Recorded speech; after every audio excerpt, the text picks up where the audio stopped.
Welcome back to my channel पीपीज vlog. तो आज के क्योंकि मैं तुम्हारे साथे आम दिए क्योंकि एकदम नतूनत्व एक रेसिपि शेयर करते चले आसलाम जे रेसिपिटा आई थिंक तुम्हारा एखोनो पर्यन्त क्यों ट्राई करोनी।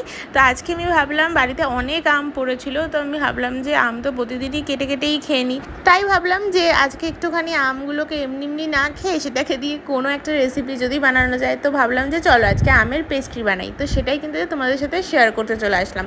তো প্রথমেই কিন্তু একটা আমি এখানে মিক্সির যে মগগুলো ছিল সেগুলো নিয়ে নিয়েছি, তার মধ্যে মা যে ছোটো ছোটো করে আমগুলো কেটে রেখেছিল সেগুলো কিন্তু এখানে দিয়ে নিলাম। তার মধ্যে কিন্তু পরিমাণ মতো চিনি দিয়ে নেবে, মানে তোমরা যতটা পরিমাণে বানাতে চাও সেই পরিমাণে একটু চিনি দিয়ে নেবে।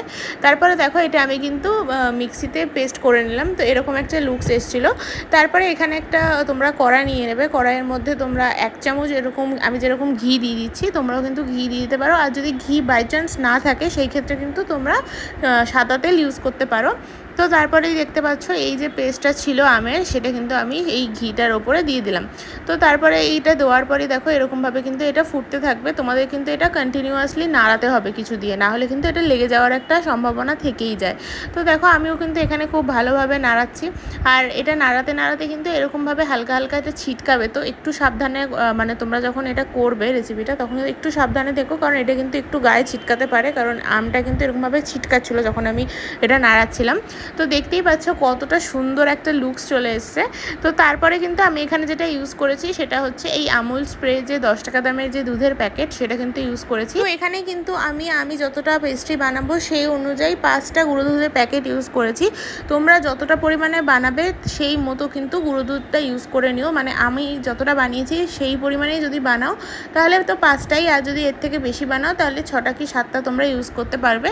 তো তারপরে দেখো আমি এখানে গুঁড়ো দুধটা একটা বাটিতে সবটাই মানে 5টাই কেটে একটা বাটিতে ঢেলে নিচ্ছি, যাতে আমি যখন ঢালবো সেটা সুবিধা হয় মানে কড়াইতে। তো দেখো এখানে আমার নেওয়া কমপ্লিট হয়ে গেছে 5টা প্যাকেট। তো তারপরে দেখো আমি এই গুঁড়ো দুধটা নিয়ে কিন্তু ডাইরেক্ট চলে আসলাম গ্যাসের কাছে। তো গ্যাসের কাছে এসে আমি প্রথমেই এই যে নাড়াচ্ছি দেখতেই পাচ্ছ এই আমের পেস্টটা, তার মধ্যেই কিন্তু এই 5টা গুঁড়ো দুধ দিয়ে দিলাম। তো এটা দিয়ে কিন্তু ভালো করে তোমাদের লো ফ্লেমে এটাকে নাড়াতে চাড়াতে হবে, না হলে কিন্তু এটা তোমাদের বললামই এটা কিন্তু লেগে যাওয়ার একটা সম্ভাবনা থাকে। তো এটাকে তোমাদের ভালো মতো মিক্স করতে হবে। এটা কিন্তু মিক্স করতে ফার্স্টের দিকে একটু সমস্যা হতে পারে, তারপরে কিন্তু এটা যখন তোমরা ভালো করে একটুখানি লো ফ্লেমে নাড়াবে তখন কিন্তু এটা ঠিক হয়ে যাবে। তো তারপরে এখানে আমি অল্প পরিমাণে একটু নুন ইউজ করেছি, আর এখানে কিন্তু আমি একটা নারকেল ইউজ করেছি। তো তোমরা নারকেল একটাও ইউজ করতে পারো, দুটো ইউজ করতে পারো।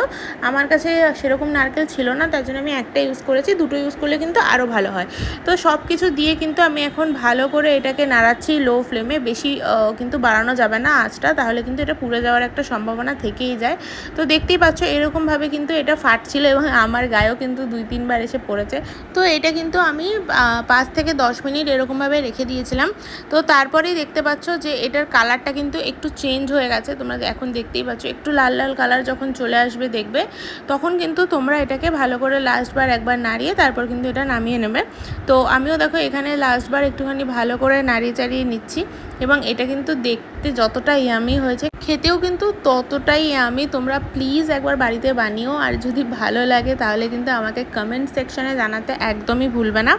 তো দেখো এটা কিন্তু যতক্ষণ ধরে হচ্ছে ততক্ষণ আমি একটা প্লেট এখানে সাজিয়ে নিচ্ছিলাম। তো প্লেটটার মধ্যে কিন্তু ফার্স্টেই আমি একটুখানি আবারও ঘি ইউজ করেছি যাতে কিন্তু এটা লেগে না যায়। তো এরকম একটা কাচের প্লেট নিয়েছি আমি, তার মধ্যে কিন্তু আমি এরকমভাবে একটুখানি ঘিটা মাখিয়ে নিয়েছি।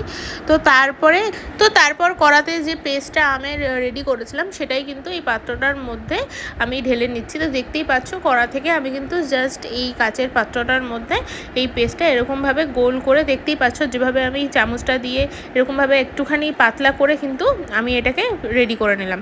তো তারপর দেখতে পাচ্ছ সব শেষে আমি আরেকবার কিন্তু ওই চামচটা দিয়ে একটুখানি প্লেন করে দিলাম ওপরটা, যাতে দেখতে একটু সুন্দর লাগে। তারপর আমি এটা একটু ছাদে রেখে দিয়েছিলাম 2 দিনের মতো, যাতে একটুখানি এটা শুকিয়ে যায় রোদে। তো রোদেই শুকিয়েও তোমরা, তাহলে কিন্তু এটা বেশি টেস্টি হবে। তো তারপরে দেখো এখানে শুকিয়ে যাওয়ার পর পুরোটা কিন্তু তোমাদের শোকাবে না। তো তোমরা এরকমভাবে হালকা হালকা যখন শোকাবে, দেখতেই পাচ্ছ, তখন কিন্তু এরকমভাবে একটুখানি কেটে নেবে। তোমরা কেটেও নিতে পারো অথবা তোমরা এভাবে কিন্তু চামচ দিয়ে খেতে পারো। তো আমি একটুখানি কেটে নেওয়াটা প্রেফার করেছিলাম। তো ছোটো ছোটো করে আমি একটু পিস করে নিচ্ছি। তো তোমরা কিন্তু যে কোনো শেপের এটা পিস করতে পারো। আমি জাস্ট এটাকে একদম সিম্পলভাবে একদম চৌকো চৌকো করে পিস করে নিয়েছিলাম। তো দেখতেই পাচ্ছ এটা কিন্তু পুরো শুকাবে না, রোদে দিলে কিন্তু পুরো শুকাবে না, হালকা হালকা কিন্তু এরকম থাকবে পেস্ট্রি টাইপের। যেহেতু এটা আমের পেস্ট্রি, একটু তো মাখা মাখা থাকবেই। তো তারপরে দেখো আমি এরকম ছোটো ছোটো করে কেটে নিয়ে তারপরে কিন্তু এটা পরিবেশন করলাম।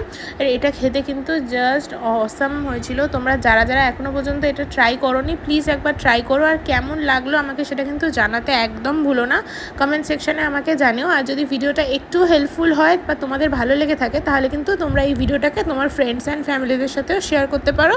তো টাটা।